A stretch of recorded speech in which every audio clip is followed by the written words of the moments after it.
right, everyone. And look who I have here. I got Alex Lee, I have Herman Bandala, and I have Carlos Cruz. Guys, thank you for joining today. What is up? Thanks for having us. Thanks for having us. No, man. Thanks for coming in. This is going to be awesome. Now, before we get into this fun of Orion, I want to do a quick introduction with everyone because some of you guys haven't been on my show. Carlos has, but I want to start with Herman. Herman, you're originally from Mexico, moved to LA, moved to the Bay Area. I mean, how long you been in the Bay? Thanks for having us. How long? Man, it's been a while. I'd say 12 years almost. Wow, that's a pretty long time. And you know, you've been in Hellfire all that long. I mean, how did you come to join Hellfire? Did you start it from the ground up, or? Tony and I started the band like 10 years ago. Okay. I think like 3 months after I moved to San Francisco, I posted an ad on Craigslist, and oh shit, Tony answered it, and then we met up at this bar called The Broken Record, and we just talked about all the shit that we were into and that we love, and we just started jamming. And then we just got a bunch of people to jam with, you know. Something wasn't clicking right off the bat with other people. We had to find the right metalheads, I guess. Because at the time, new wave of British heavy metal and thrash was like not in. It was not cool, you know. Everyone, totally in the Bay. Yeah, like exactly. 2000s or we played with a bunch of like Tool and Alice in Chains wannabe bands. So it was a different scene then in the Bay 10 years ago. Yeah, for sure. So it was kind of rough. It wasn't until like a year after we formed that we played the Ron Quintana birthday party, and that's when we started just like meeting all these cool cats from the scene from back in the day. Yeah, and that kind of helped the band out, and you're like, okay, we're cool now. Like we can play with other cats. Yeah. Right on, dude. Right on. Now I got Alex Lee. Alex, it's been a while since we talked and hung out, and I know right? You're. I mean, now are you a LA native, born and raised? Yeah. Well, actually, born in West LA, and then moved out to the suburbs because parents couldn't handle just the LA traffic and just the LA scene in general. So we moved out to like Pomona, Chino, Ontario, like Inland Empire. So I mean, it's just about like a 25-30 minute drive without traffic to LA. So I'm still like in that scene, but I don't have to deal with the crap that goes on in LA. Wow. All right. Yeah. LA traffic could be really pain. Yeah. And but I just want to let everyone know, you know, Alex is like one of the badass shredders from SoCal. He has his own YouTube channel, Ibanez Guy. You guys got to check it out. And he also plays in a band called Ibanez. Yeah, he also plays in a band called Holy Grail. And outside of being a shredder in music, and I've witnessed this firsthand, you're a black belt in yo-yo. Oh yeah, I got like the whole. Seen it. Some of the collection above on the shelf. I mean, were you into yo-yo first or guitar first? I mean, how did you come into getting so good at yo-yo? I think it all happened with anyone like around my age. In the 90s, you're in school. The yo-yo guy came to school, did the whole performance thing, and then, you know, the whole yo-yo boom of the 90s was like the big thing. So everyone had like a Duncan or like a Omega yo-yo at some point. And some people grew out of it, and I actually kept a lot of my my yo-yos from school, I guess in my old toy box or whatever.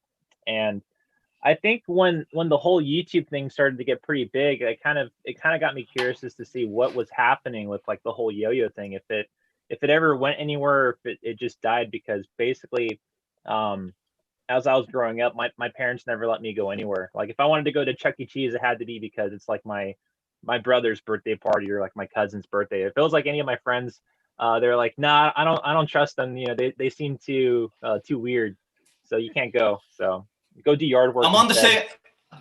I'm on the same boat with you. My mom was like that too. So yo-yo was your thing, huh? Yeah. And then so Well, I guess that was the thing. It was it happened on tour, you know, and there's not much to do on tour but to drink and or to watch the band. So I remember popping out the laptop and going on YouTube and checking out to see if there's like any yo-yo competitions. And sure enough, there's like this whole like, you know, little community of like yo-yoers, I guess. And it like the tricks and everything just blew me away. So I kind of like dove into it. And then I started to get back into it like around, I think 2009, 2010. okay. Well, speaking of diving into it, you know, hold on. Speaking of diving into it, this is pretty cool, you know? From Holy Grail, and while I'm not playing guitar, I actually yo-yo, and it helps me relax while I'm on the road, and it keeps me very happy, and I like doing it because it brings me back to my childhood memories. So I recommend Look at that! doing it yourself if you really get into it. Yo-yos have really changed from back then to now, rather than the old tricks of walk the dog and rock the cradle, and it's even gotten to a competition level, so it's definitely fun. It's almost like learning a new sweep or a new tapping scale.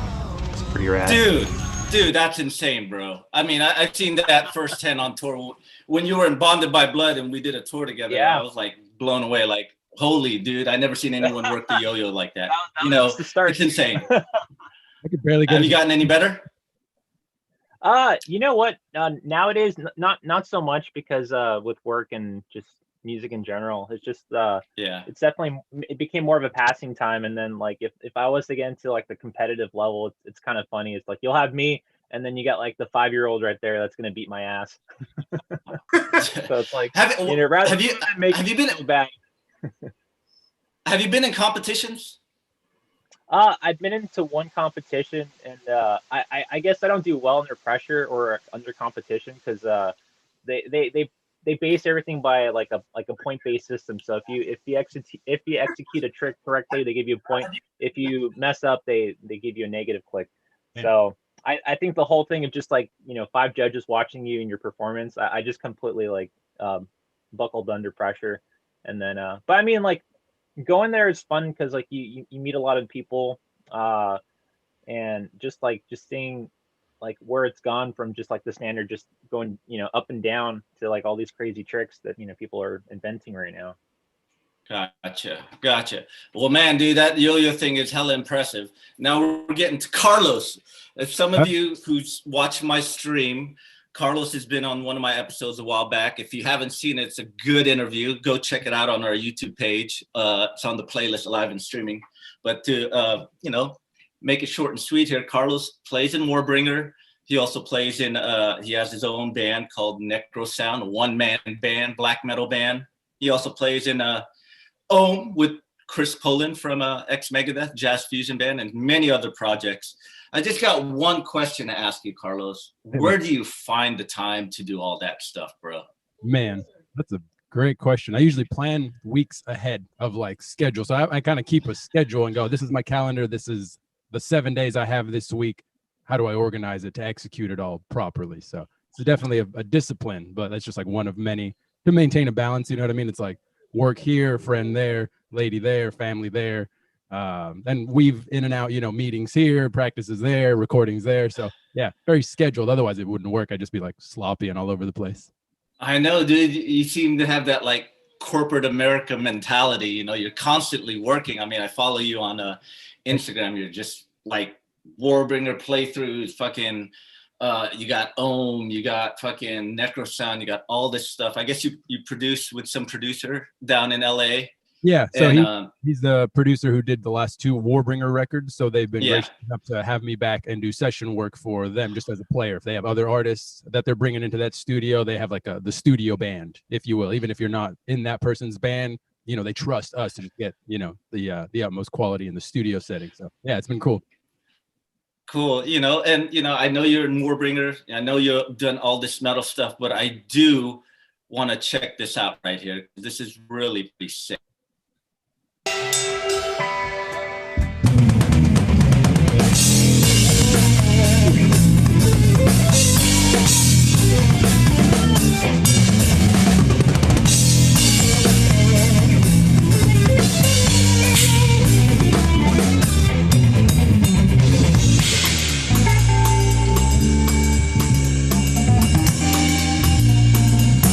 Dude, look at that.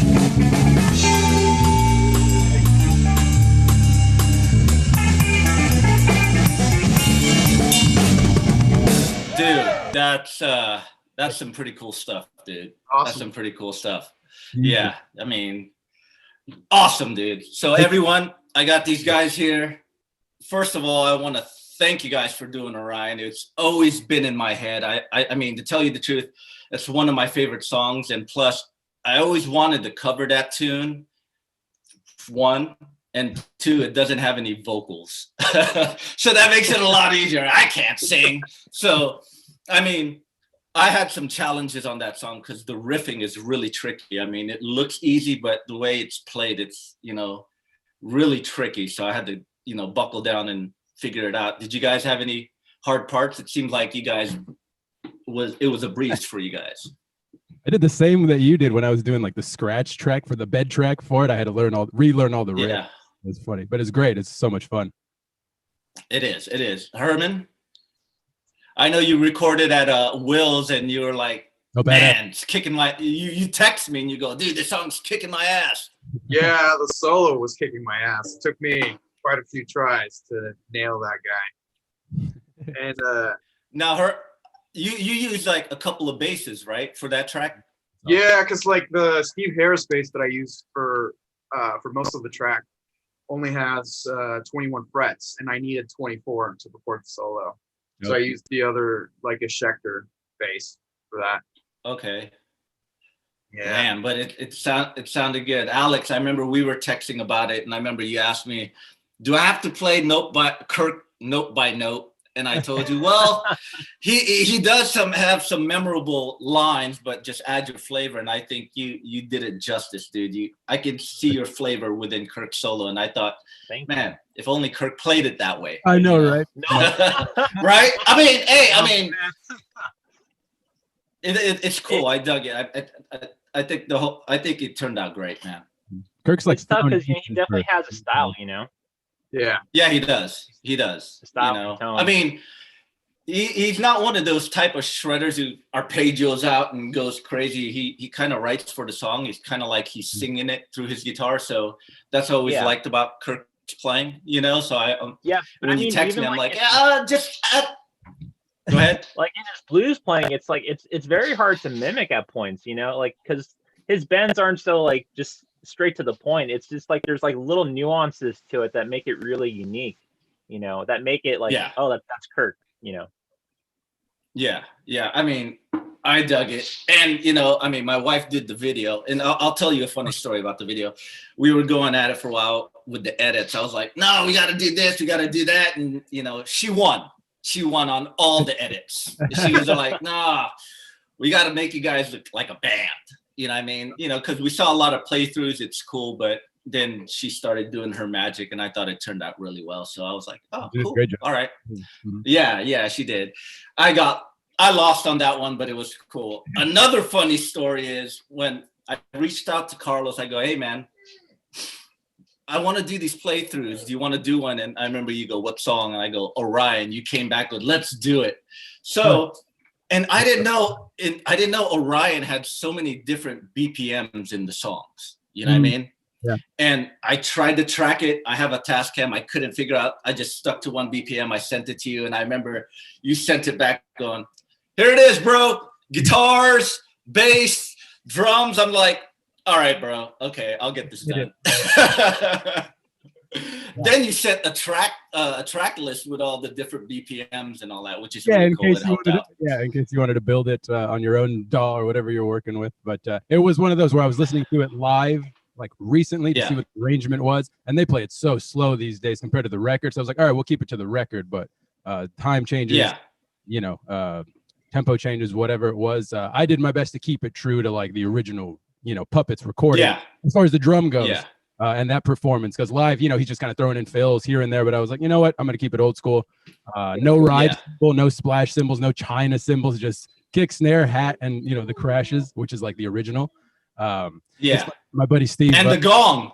And the forget gong. about the gong, yeah. Forget about the gong. Yeah. It was funny because when I heard it on the track, of course I knew it was there in the middle, but we have one at Chris's studio and it's hanging behind the door, and I was like, oh shit, I'm totally using that. So I took it off the door and just put it on like a mic stand.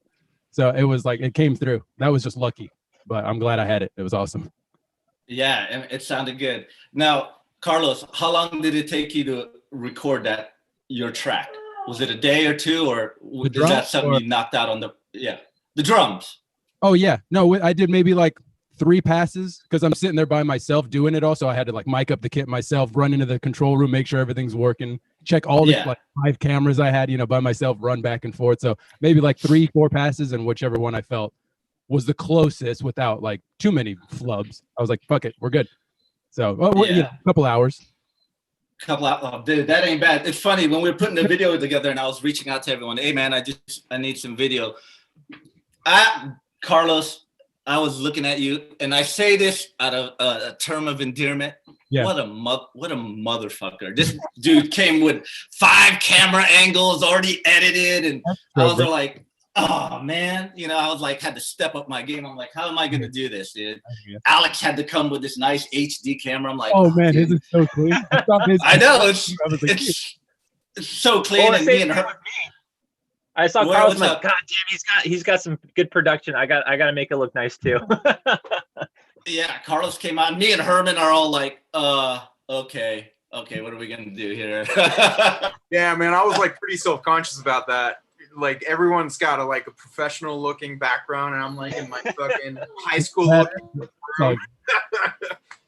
Hey, you're keeping it old school, Herman. You're keeping it old school, bro. Keep it real. So yeah, I mean, I'm a little bit on a Metallica worship here. I mean, Orion came on. I knew I wanted to do that as a cover, and I knew who I wanted to do it with. And I want to thank you guys. You guys kicked ass on that one, and it got a lot of good responses. I'm really stoked that you guys got to jam on that one, man. It was fun. I hope you had fun as much as I did. Hell yeah. Oh yeah. Hell yeah. So, but I mean, I've talked to Carlos about Metallica. I want to talk to Herman. Herman, I know you're a huge Metallica fan. We've touched upon it briefly, if you want to, how did you get into them? Oh man, I became a metalhead because of Metallica. I think I was like 12 or 13, I forget. I was playing Mario Kart with my best friend at his house. And I told him, like, let's play some music like in the background or whatever. And he was like, all right, cool. I'm going to play some Metallica. And at the time, I was like, I was more like into punk rock, And I had seen like I Disappear and Enter Sandman. So I was like not really into it. So he put on Ride the Lightning. And at the time, I was really getting into classical guitar as well. So the first thing I hear is the intro to Fight Fire with Fire, and that shit, I was like, I thought you were gonna put on Metallica. I told my buddy, and he's like, just wait, And then of course it just took off, and I just blew my mind, and just went downhill after that. Yeah, that's a good album to go downhill on. How about you, Alex? When did you get into Metallica? Oh man, it's a funny story. So this happened like in 7th grade. My buddy, he was burning a bunch of CDs, and at the time it was like the cool thing to do. So he at first he burnt me a copy of Linkin Park. Okay, this like early 2000s. And he's like, oh dude, I got you the CD for Linkin Park. But what he did was that he messed up, and as he mislabeled it. He actually had the Black Album, but he mislabeled it as Linkin Park. So I'd never heard Linkin Park or Metallica at that point. And I mean, I've seen some MTV. Like that whole time was like the whole new like new metal and all, like Linkin Park and Limp Bizkit and Korn. And so when I listened to it, it was super heavy, and the production was really great. And I'm like, whoa, this is Linkin Park. This is amazing. But then when they played Linkin Park, I'm like, this what is this? I don't like this. This doesn't sound like Linkin Park. This is the CD that I have. And like, oh wait, no, that's Metallica.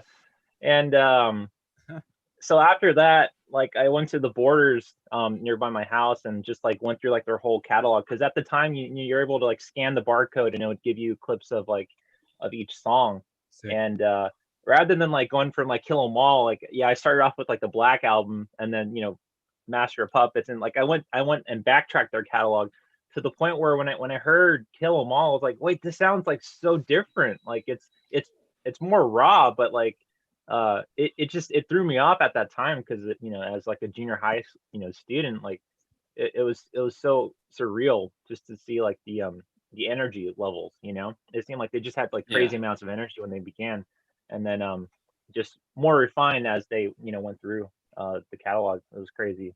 But that was my whole thing for a time in my life. I thought that Linkin Park was Metallica because of that CD. Well, I'm glad your friend gave you the right CD instead of Linkin Park. And Carlos, I know we touched upon this on the episode I had with you, but you could bring it, you could tell it again for people who haven't seen that episode. Would you? Brief, same age, give or take 11, 12, whatever. Family vacation. We're in Los Angeles and we were somewhere else, and at a record shop with my sister. She's digging through the CD. She finds Lightning and Puppets, goes, which one should I get? I have no clue who this band is. But at that point, we're already into, like everybody else, whatever the new metal thing of the early 2000s is, System of a Down and Slipknot. We're already into that. So then she picks up Puppets, and Puppets was my first, give or take around 11, 12 years old, and took off. Never looked back.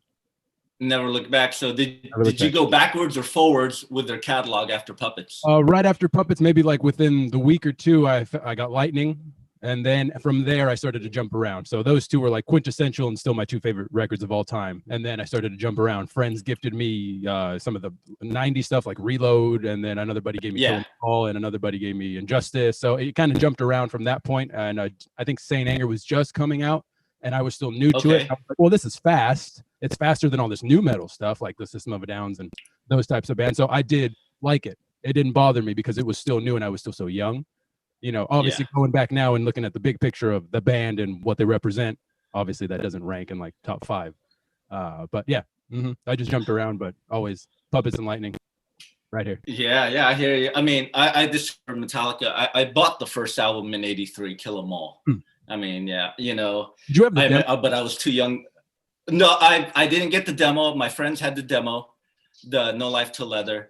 I remember buying '83, Kill 'Em All, then I think '84 was right, but I didn't get to see them. I was too young then. I mean, I had an older brother who saw, it was the New Year's Eve show. It was Metallica, Exodus, Megadeth, I think Metal Church in San Francisco, New Year's Eve.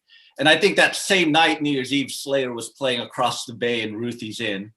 Yeah, I have to ask Brian Liu about that. And but it wasn't until Master of Puppets till I saw him. It was, I think, March of '86 at the Cow Palace in San Francisco. It was Metallica and Ozzy, and I'm sorry, but Metallica fucking blew away Ozzy. Like, a lot of the people left right after Metallica played. It was insane. And from there on, I saw him on all albums. I saw him on Justice. I saw him at the Monsters of Rock. I mean, they're just a band that spoke to me. Like bunch of dudes that look like you know what I mean, just playing some heavy music, and they wrote good songs. The lyrics were cool. I mean, they just look like heavy metal superheroes where you could relate to, because back then, I mean, I had an older brother who listened to Judas Priest, Iron Maiden, all these big bands, but they look untouchable. But when Metallica came around, they didn't look untouchable. They were like, oh, all right. Yeah, when you look the same like us. So you look the same on stage, exactly. Do on the street, rather than get all all digged up in your leather. They have that punk rock vibe to them as well. Yeah, totally. So that's how I got in. Puppets. Of course, Ride is a killer album. Don't get me wrong. I lean towards Puppets because more like I saw him on that tour. I was able to see Cliff now when you jam on that show. When you first bought him, was it LP or was it cassette? LP. Sick. Original pressing, Megaforce. I have all the original pressing, and I got all I happen to get all the box set that they release. And I'm gonna have to tell you, man, these guys save a lot of shit from their days. I mean, their box set's amazing. You have like demos, riff tape. It's amazing, you know. But yeah, Master, I saw him on that tour. I was happy to see it, and you know, that's why I have this soft spot in my heart for that album. Okay. So with those box sets, but you know, yeah, those box sets are badass. They do come just like jam packed with everything you'd ever want. They did remaster, not remix, but remaster like some of the, you know, all of the records slightly. Yeah. And, like the biggest controversy it always gets to it. It's like they didn't touch Injustice for All's mix with, you know, the bass and that whole argument. Oh yeah. You guys as fans and everybody watching and listening, whatever, as fans, this is something I'm curious about because I'm actually working on something like this. If you have old records, classic records, whatever you want to call them, and they're going to be re-released, do you prefer that the artist leaves them alone and like it's, you know, a timepiece? It is how it is. You know, you were you then and you recorded it and it's like you captured it what it was in 2000 whatever. Or do you prefer that they take a chance as an artist and change it up mix-wise so it sounds different, remaster it for the modern day and then release it again? You know, that's a good question because I've talked to people like that. I'd rather have the artist remaster it because the mastering thing back then, technology come a long way where mastering just makes everything so much louder and brighter. I'm not into remixing or re-recording a record. I mean, because you cannot create that moment in time. There you go. Whatsoever. There's some magic to it where you're like, even though the production wasn't great, but it's just something about that time, you know, like when I hear Destruction's Eternal Devastation record. Yeah. You know, it's a horrible production, but I bought it during that time and I loved it then and I love it now. I mean, but whatever. You know what I mean? Just I'd rather have it remastered, you know. What do you guys think? I think it's kind of cool if it's remastered, maybe mixed, but that's just for like for people who like really good production, you know. But the benefit is even though if it's like remixed and remastered, you can, even if you still love the stuff in the past, you can still, you know, you can still collect it. It's not like it's gone forever in a vault or lost in time. It's kind of like, you know, finding, you know, bands who do live shows. You know, they have like, you know, live at Budokan or whatever. It's a totally different vibe from like the studio album. And to me, it's the same thing as like when people go and like remix and remaster classic albums. It's kind of cool to see a new take in like, you know, modern technology. But then, you know, if you don't like it, you don't have to listen to it, and then you can just, you know, go to your originals. But I think it's kind of cool. It kind of gives like the best of both worlds. You can still listen to the originals, and then you can still listen to, you know, what it would be with, you know, the modern production. Good Sometimes, answer, like, I Herman. feel like, Yeah. Right. What do you think, Herman? yeah. I think it depends on the album, honestly. There's some sort of sacrilege with certain records where you just like don't touch them, you know. Sure. You just can't fuck with them. There's other times where like if you have really good tools and you really know your mixing and mastering chops, like you know, Dark Side of the Moon was remixed and remastered like almost 20 years ago, and there's stuff on there that sounds fuller. Like there's like stuff that like you couldn't hear in the first pressing, and after they remixed it and remastered it to the stereo 5.0, it just sounds fuller. It's got more depth. It's got like more definition. You can hear the bass more. You can hear Rick Wright's keyboards a little bit more, and it just, the tones are incredible. So I think it just depends on the album and the artist. Yeah, that's like a major record. I mean, I know heavy metal fans in particular, like, you know, do or die. It's like black or white, you know what I mean? Sometimes. So you get some of the greats, you know, like Exodus and Testament, who re-recorded classic records in a modern style. And then you have bands like Megadeth who just took the Capitol Records catalog and remixed them. You know, sometimes he had to do vocals again because he lost tracks or whatever the hell. So that's what I'm getting at. A lot of younger fans or new fans, or it's just you're being introduced to these bands, and this is the first impression you get is, you know, classic record or classic songs, but modernized, you know, and maybe those are out of print, those old school ones. So you got to do some deep dive. I'm just curious, you know, as a fan, as a listener myself, I prefer, like Ted, you know, the originals. This is, like you said, a moment in time that you recorded and captured. leave it as it is. You know, you're not gonna go redo, Yeah. touch up the, whatever grand Also, you find or whatever. also too, I mean, especially thrash metal or metal, if you're gonna redo an album, do a live album. You know what I mean? Do Sure. the album in its entirety live. If you want people to hear what it represents today, a live album will do it justice. But just don't touch the classics. You know what I mean? Speaking of that, I think I was at Rob Cavastani's house like a while back, and he played me. I think it was ELO. Like, was it Jeff Lynne? Is that the dude in ELO? Yeah. He re-recorded the classic songs, and it sounds exactly the same. So I was like, you couldn't tell the difference. It was just mastered a little louder. I was like, holy, his voice still sound the same and everything. I was like, holy shit. So he did it right. You know, it probably took him a long time to retract that whole thing, but it was awesome. So, but that's a good one, Carlos. That's, you got me thinking there for a minute. Yeah, they didn't touch Injustice for All. You know what I mean? They mod, they did what they could do for the bonus stuff and all the box set stuff, but still sounds the same. They still preserve that point in time, regardless of that major argument. Gotcha. Yeah. Hey man, let me see here. I'm gonna get to some fan questions here. Let me see if I could pull this up here. Here we go. You guys ready? Check this out. Check this out. Here we go. Hey guys, pack member Scott here from Dallas. Hey, great job on the Orion video. And that made me wonder, what's your favorite Metallica deep track? And what's your favorite deep track from your band? Of course, my wife wanted to ask you, what's your favorite Frank Sinatra song? But don't worry about that. If you can answer my questions, that'd be great. Hey, rock on. Thanks so much. Badass question. Yeah. Okay. Yeah. There's like 3 questions. Favorite deep Metallica track. Let's start with that one. Ooh, deep cuts. Yeah. We'll start with you, Carlos.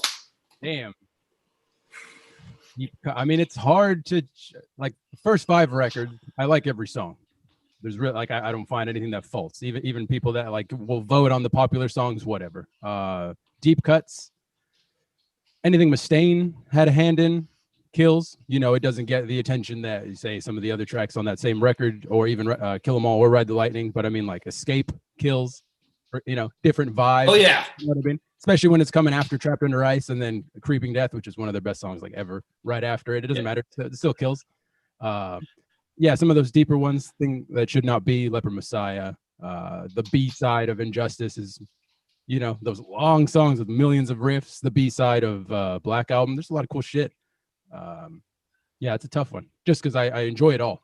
I'll find. I mean, I couldn't tell you the track listing for Load and Reload off the top of my hand. Maybe the A side, maybe the singles, but I mean, after Black Album, like to tell you the order of the tunes and what's what. Yeah, same here. Who knows? Who knows? Yeah, same here. How about you, Alex? Do you have it? We'll go in order the B sides of any bastard tracks of Metallica that you like. Guilty pleasure. You know what? Probably another instrumental, Call of Cthulhu. Yeah. Oh, that's a good one. That was another one we could have covered with no lyrics. Yeah, that's a really good one, man. I mean, yeah, that takes you on a musical journey. How about you, Herman? Yeah, it's kind of tough to say. I mean, I love all the songs they did for the first 4 albums, but I'm gonna go with a deep cut. I'm gonna do Anesthesia, man. Oh, that's my Bible right there. That's your jam. Like picking up the bass in high school and trying to learn that was just all the training I needed. And I don't know, like Cliff's always been my favorite member of Metallica, and I've been obsessed with his sound since I was like 15. So yeah, Anesthesia, Pulling Teeth. Yeah, that's a good one. And it's really cool how on that album they actually gave him a bass solo. It was pretty unheard of back then. Exactly, yeah. Hey man, why don't you have a bass solo on our album? It's like, and it's a killer bass solo at that, Yeah. I would have to go with it's between 2 songs. Escape from Ride the Lightning. I really dig that song. And I have to go with the last song on the Black Album, The Struggle Within. That song, it's the last song, in my opinion, where Kirk does a thrash metal solo, because after that, it's all bluesy. Yeah. That was the last, like he Yeah. goes off Rip. the solo, then he rips. Then when I got load, I was like, oh, okay, that's it. He started to get more bluesy, which is cool. It fit for the vibe then, but the Struggle Within and Escape would be my two bastard tracks of Metallica. Now, what would be the deep cuts of your own band that you like? Carlos. We'll start with Carlos. Which band? God damn. Let's say Warbringer. Warbringer. So deep cut, let's see. Ooh, I'm trying to think of the 4 out of the 4. I'll probably go to the first record I did with the band in 2011. It's called Worlds Torn Asunder. On the B side, there's a lengthier tune. I think it was more like a studio thing. We wrote it in the garage and tried to jam it, but it was like my first writing credit with the band. I'm the new member, I'm the drummer. I'm just trying to, fill in and learn the dynamic of the band still. It's called Echoes from the Void. A little lengthier song, a little more musical, a little more technical maybe for the Warbringer. At that point, Warbringer was just meat potatoes. It's a thrashing band, you know what I mean? Yeah. That'd be mine. I introduced just a different quality to it that I find developed into the records, my writing style in the records since then. So I'm gonna say that one. All right, I'm gonna have to check that one out. How about you, Alex? I know you've been in Bonded by Blood and Holy Grail, but let's stick with Holy Grail. What song? What's the deep cuts that you like on, or one deep cut? It was probably one that was supposed to be on the Crisis in Utopia album, which obviously I wasn't in, but it was called For All Eternity. You can probably still find it on YouTube. Like they played it live. But yeah, that was the fact after I joined the band. But for Bonded, it'd probably be like the Teenage Mutant Ninja Turtles theme we did for Feed the Beast. All right, that's right. You're a video game freak and old school like Teenage Mutant Ninja Turtle stuff. I gotta check that one out. How about you, Herman? The deep tracks for you. I've got two bands. One is Hellfire, and the other one's Molten, which is more like a thrash death type of band based out of here in San Francisco. I'd say with Hellfire, for our second record, Free Again, there's the last song, our ballad, I guess. It's called End of Days. It's Have you played that one live? We played it a couple times. Yeah, it's like 7 minutes long, and it's it's not difficult, but it's like tricky because of the time signature changes, and Jake really has to be on, like his vocals are insanely good on that track. So he's been like wailing and singing his ass off all night long. He has to like reserve some energy for that motherfucker. It's a long song. And for Molten, I'd say we're gonna put out a record this year, and it's a long song called Rising Embers. We put a lot of like Bach influence in there. Oh. It's like 10 minutes long too. So I like the proggy long tunes that we've done. Boom. That's awesome, man. I mean, with Death Angel, there's one tune I really, really love that we only played it once, and it was at our Christmas show. It's the last song off The Dream Calls for Blood. It's Territorial Instinct Bloodlust. And oh man, for some reason I love that tune. I mean, Rob's solos are amazing. The riffs, the way Mark sings it, it's just an epic journey. And we only played it once, and I always keep wanting to play it, but no one listens to me anymore. So, but that's like, I wish we could bring that back. So hopefully we'll bring it back. How about a Frank Sinatra tune? And I'll be honest, I'll answer this first. I'm not familiar with Frank Sinatra, but his hits, but I'm sure you guys might be familiar with them. Yeah, the two that come to mind would be either Fly Me to the Moon. Okay. Or My Way. I did it my way, yeah. Yeah, I'll agree with you on that one. Alex, Frank Sinatra, you like Frank Sinatra? That's the thing. It's just like I'm bad with names, but like if I hear a song, I'm like, oh, there it is, So I'll have to say I'm not sure. That's okay, Herman. Come on, Herman. It's a tough one. I love Sinatra. I'm gonna say That's Life. Oh yeah. Okay. Well, Yeah. all right. Yeah. There you go. Well, there you go. Scott Dockendorf, we answered all your questions. And before we get to this next video question, I want to give a shout out to our bro, Daniel Decay, who played the video on his live stream on Twitch yesterday. Thanks, Daniel. Appreciate it. And I'm going to play you another question here. Let's see. What's up, guys? Great rendition of Orion. We had a lot of fun watching that. One cool thing about the pandemic is these collaboration videos, they're all pretty fucking awesome. But our question is, if you all had to set down your instruments today and head out into the world, what would be your chosen profession? Not something like that you'd have to do to pay the bills, you know, strapping a mattress on your back and hitting the corner or something, but what would you want to do if you couldn't be in a band? Later. Damn, that's a good question. Cutting me deep. Yeah. That's deep. It's deep. Stumped. I'll go first. I used to work at a musical repair shop, and I like fixing electronics. You know, I like to, you know, I want to learn how to build stuff. Like, how does this work?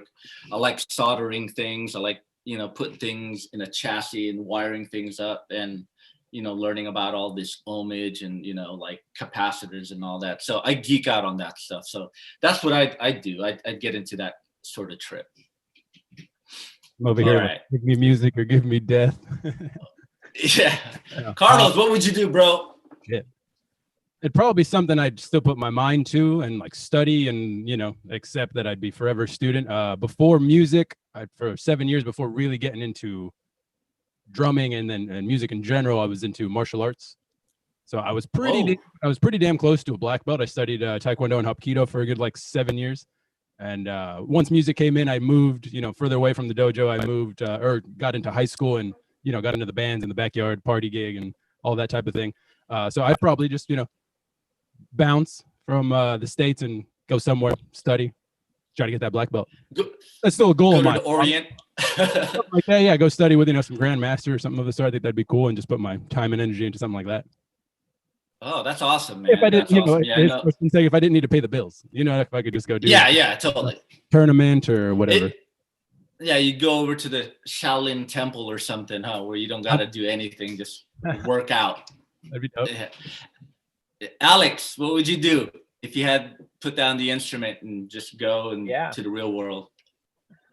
You know, actually, I used to always want to be. I've wanted to become a veterinarian when I was little because my cousin was a vet. And you know, I love animals, and that was the thing that I was really interested in doing. But other than that, I always thought like, you know, video game programming would be pretty cool. But yeah, probably one of the two. But yeah, I could see you being a veterinarian, bro. Yeah, and a video game programmer and all that. So you look like you're good with animals. Oh, whammy. Yeah. Herman, how about you, bro? Before I moved to the States, I did a year in Mexico studying civil engineering. So probably that. If not that, I'd say anthropology. I've always liked different cultures all around the world, so that would be something that would be pretty cool to tackle.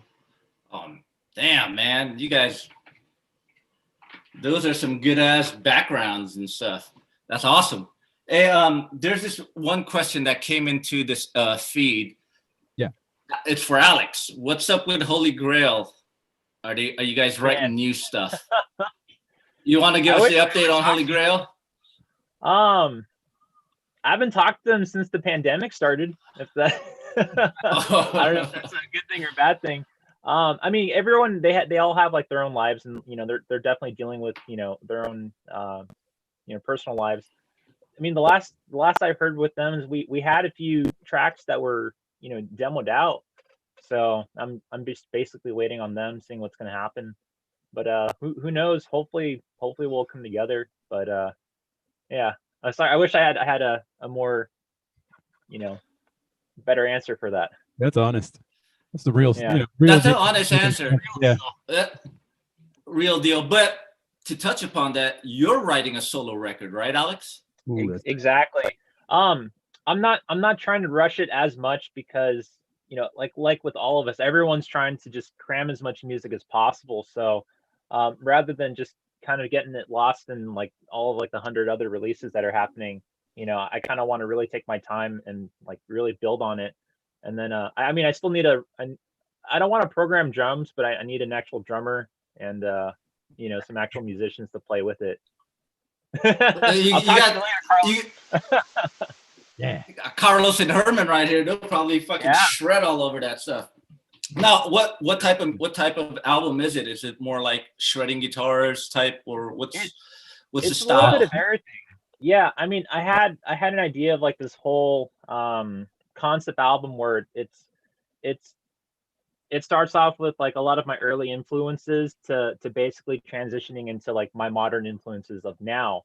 So kind of like a discography of like my influences from the beginning to like Randy Rhoads stuff to Van Halen to Okay. now with like Guthrie Govan and like all the crazy jazz fusion guys. But it's kind of all over. I think in general it's just gonna have a good vibe of like the old school like Joe Satriani meets like old school video game kind of flavor. Oh yeah. You know, that's the whole vibe right now. But we'll see. You know, like I have like a whole big idea, but that's what it is as of now.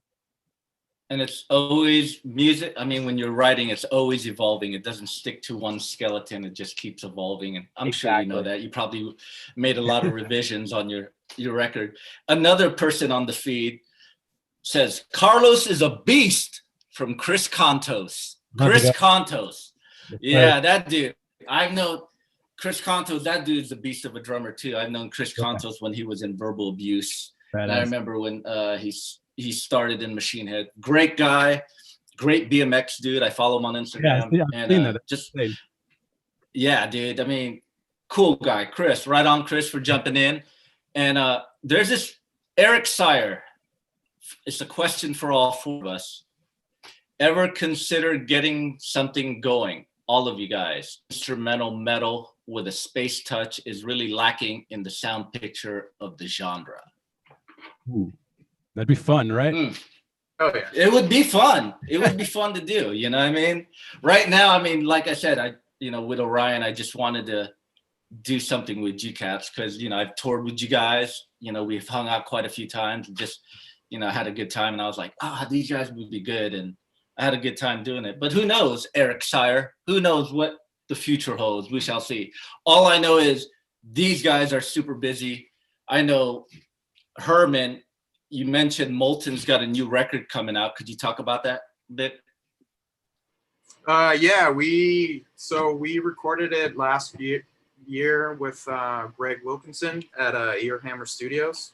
He's done he's recorded Necrod and a bunch of bands from the scene, like punk rock and death metal. So we're really stoked on that. Yeah, we just got the final mixes. We're gonna master it and put it out this year. Awesome, man. I can't wait to check that out. And Carlos, I know you're a busy cat. I follow you on Instagram. NecroSound's doing good. It's getting a lot of promotion across the world. And, I know Warbringer is getting a lot of good hype too. But, with what's going on in the world, everything's on a standstill. But you seem to be busy. Music's coming out of you and people are really digging it from around the world. So that's cool. Yeah, you want to talk more about it?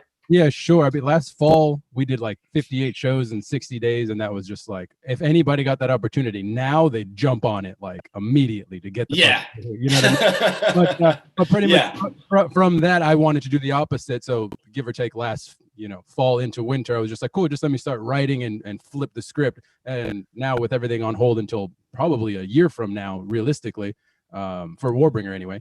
I just started writing and seeing, what else music had to offer and the other side of the coin. You can play, you can write, but the studio's one environment, composing's a different environment, working with other people is another.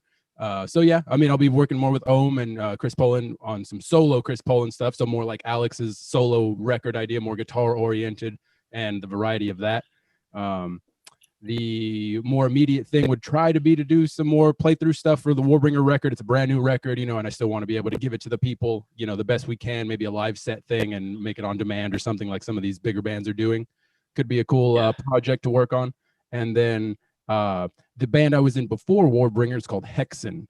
So me personally, I don't own those records on vinyl. They were only ever printed on CD, from those independent record companies. So I've been doing some deep diving and trying to get them pressed on vinyl and re-released into the world. That's why I asked you earlier about that question about, touching the mix again or just leaving it as is and letting it be a timepiece. So yeah, lots coming out. So projecting already for 2021 that maybe like 3 records, re-releases or whatever will be in the works, till then. Wow. Well, dude, one thing I've noticed too, congratulations. You were on the re-release of Chris Poland's Metropolis, right? Yeah. You played on some B tracks. Oh, Yeah, that's awesome. I remember that record because I think it was 90. Am I correct? Was it 90? That's why I'm tripping. Yeah, that record came out. I could tell you a story. I remember Death Angel was on tour for Act 3 and Chris Poland was on those shows when Metropolis came out. And that's when they didn't come to the Bay Area because the accident happened and Death Angel broke up right after that. But I remember that album Metropolis and it was pretty sick. And you were on the B tracks, right? Other tracks. So this re-release that he hooked up with David Ellefson and Megadeth, who now owns a portion of Combat, and him and the main producer for this record re-released it. Also, it's the original album, and then they added the second disc with all the extras. So there's some tracks with myself and Chase Bryant of Warbringer, our new bassist, as his rhythm section on some new material. So there's 4 new songs on like the bonus disc, if you will.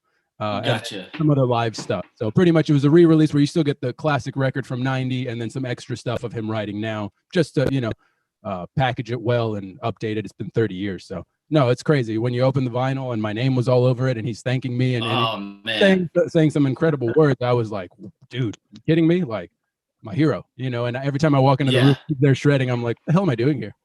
Yeah. I mean, like I said, I saw Chris Poland with Megadeth. It was 1986. It was Motorhead on a Gasmatron, Megadeth on P-Cells, and I think Cro-Mags on Age of Quarrel. And Megadeth destroyed, man. It was at the Henry J. Kaiser in Oakland. I was like, whoa, dude. And Chris Poland has a really unique style of playing his leads compared to Marty and was it Jeff Young on So Far, So Good, So What? Yeah, Chris has a really unique, like jazzy flavored style. Same with Gar, the drummer, Gar Samuelson. Exactly. Yeah. So probably my favorite Megadeth lineup, and definitely influenced me to dive into that world, the jazz fusion world, their background. Because when you hear it's like, oh well, you have like the big 4, and out of that, what are your influences? And the punk rock stuff or the new album stuff. But when this band is starting to mention fusion bands or specific jazz musicians, and then bring that in, Chris tells me the stories all the time, low key, where he's like, if you're gonna do an interview, Chris, don't say you like John McLaughlin, say you like Michael Schenker. You know what I mean? And stuff like that. Back in the day, we're a metal band, goddammit. You know what I mean? So stuff like that I always found pretty funny. Wow. Hey, dude, check it. I'm going to read off one question before we sign off soon. This dude, Richard Bexborn, he goes, for all of us, ever thought of bringing your music into the gaming platform? His company, Play and Go, has had Testament, Sabaton, Candlemass, Annihilator doing stuff with them. You guys are gamers. I know Alex is a gamer and Herman. You ever thought of, putting your own your music on gaming platforms? I mean, I always wanted to, but I don't know who to contact for that. Exactly. Gaming is not my world, But now we got this guy. I'm going to contact you or contact us. We'd love to be on your gaming platform. I know, Alex, you could probably write all this crazy shit, Yeah, it would depend on like Super Mario. Like I know What's up, Carlos? I know it's difficult. See something like that with the business end of things, if you're a part of a record label or substantial, organization or anything like that, to get your music licensed in order to do that can be pretty tricky, because that company, whoever is going to put it on whatever platforms, that they battle a lot. You know what I mean? Who's going to get what percentage of what, who's going to do what? It's all business, so that is tricky. But good friends of mine, and I've been doing it since high school, where if they're like a producer of some sort and they just want a guitar player, I've been able to do it. So a good friend of mine just started his own company. It's called Get It Done Records. Shout out to Trevor, a longtime friend from high school. So pretty much he just signed a deal with BMG, which pretty much does all of the, think of it like music for visual media. So your ads, your TVs, your commercials, your games, your whatever. So it's been something I've been able to tap into a little bit, but usually, like you said, original compositions that have nothing to do with any of your bands or any other affiliation with a label or anything like that is a hell of a lot easier. Just a lot easier. There you go. So if Carlos, if we combine these questions and say, you know, Eric, who's asking for original music from us, then we can hit a yeah. Hey man, nobody owns this, so boom. Yeah. Tag team it. Now, Carlos, I want to. This is a good segue into my next question. With NecroSound, you own everything, so you don't want to be it on the label. You want to have total control of NecroSound. Yeah, that was the point. Again, it was an experiment. You know, I wanted to dive into sitting in the producer's chair, sitting in the mix engineer's chair, and just kind of have fun. You know, not take it too seriously and not include so many business personnel. You know what I mean? To kind of just pinch at it. You know, so again, it was just a passion project, not for profit, not for, you know, world domination. It was really just fucking something cool for me that I decided to share, and everybody else picked up on it. So for now, it'll be DIY. It's been completely out of pocket. You know. Completely, like 100%. So hell if I know if I even recouped yet from everything I've invested into it, but I don't care. Yeah. It's just straight from the heart, you know what I mean? And to the people that like it, cool, I'll do more of it. So yeah, it's just my own education is just to do and learn, you know, while doing it. That's pretty much it. That's good. Well, we're coming to a close because I know it's a busy Saturday for everyone, me and everyone. First of all, I want to thank you guys for coming on the stream. Oh, yeah. And I want to thank you guys for, you know, jamming Orion. I had so much fun, and I'm glad I got you guys on. I hope you had fun. Now, I'm going to start with Alex. The floor is yours. If you want to go promote anything you need to promote about yourself, your Instagram, anything, your bands, floor is yours, Alex. Yeah, basically, just hit me up on Instagram. I've been this guy 88. If you want to see anything guitar, yo-yo, and video game related, it's there. Holy Grails, we're pretty bad at the whole marketing, so we'll post very rarely. But yeah, check me out. I'm pretty active, so we'll catch you then. Before that, do you give guitar lessons, Alex? Yeah, I do. You can hit me up on either Facebook or on Instagram. Whenever I have time. I do work a full-time job too, so whenever I have the chance to, I usually do some few lessons here and there. Cool. So all you people who want to be shredders, look this guy up because he'll show you a thing or fucking 1,000 or something. Herman, the floor is yours, Herman, if you want to do some promo, bro. My man. Yeah, I mean, check us out at Hellfire Metal on Instagram and Facebook. Same with Molten Metal. We're right now we're still working on new material with both bands. Trying to stay active. We're gonna, like I said, we're gonna release a new record with Molten. It's gonna be called Dystopian Syndrome, which is very fitting for fucked up shit that's going on. Yeah. All around the world. Yeah. And with Hellfire, we're actually gonna go to Tony's house to demo some new songs. Jake, Mike, Tony, and I are gonna lay down some rough mixes, and hopefully we'll have a new record early next year.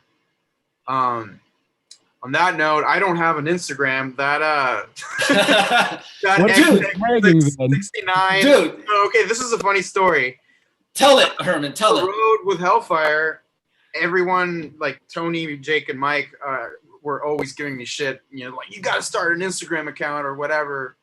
And I was like, nah, I'm not really a social media guy. I started Facebook out of necessity, honestly. And then Mike, so I was just like making a bunch of stupid memes and stupid pictures of friends and bands or whatever. And Mike compiled everything and made a false Instagram account. And it just blew up, and like everyone thinks it's me, but it's really Mike. I thought it was you, bro. Yeah. I thought it was you. But Which, cool, I man. mean, today's his birthday, by the way. So shout out to Mike Smith, our drummer. Mike Happy Smith, birthday, brother. happy birthday, Yeah. dude. Good player. Carlos, the floor is yours, my man. Thanks. Yeah. You can go to warbringermusic.com. But if you just hit my Instagram, which is _Carlos.Cruz _ complicated. Yeah, you'll find pretty much everything I do, everything I'm a part of. It's usually just that platform. So you can hit me up on there, check it out, etc. And you'll find the rest of it. So appreciate it. Thanks for having us, Ted. No, thank you for coming. And before we go, I want to thank all my live and streamers who joined, you know, the Claire Wilsons, the Darren Diggles, the Scott Dockendorf, Pat Thompson, Rainier from Canada, Mike Bacali, Eric Larson. I remember all these people because I do look at the comments when it's all said and done, and it's really cool how you guys chat amongst each other. It's like a community. And thank you for joining in every time I do this. And thanks for having an open ear to all the guests that I've had on. Go check out all their stuff. It's cool. I'm here to promote good stuff. I like sharing music and I like helping my friends out. And it's time for some positivity in this time of the world. So thanks to everyone. Guys, stick around till we're done so we can have a post-mortem. And thanks everyone out there who tuned in. And I'll catch you next week because I have a killer guest coming in next week. So, see you guys. thank you all.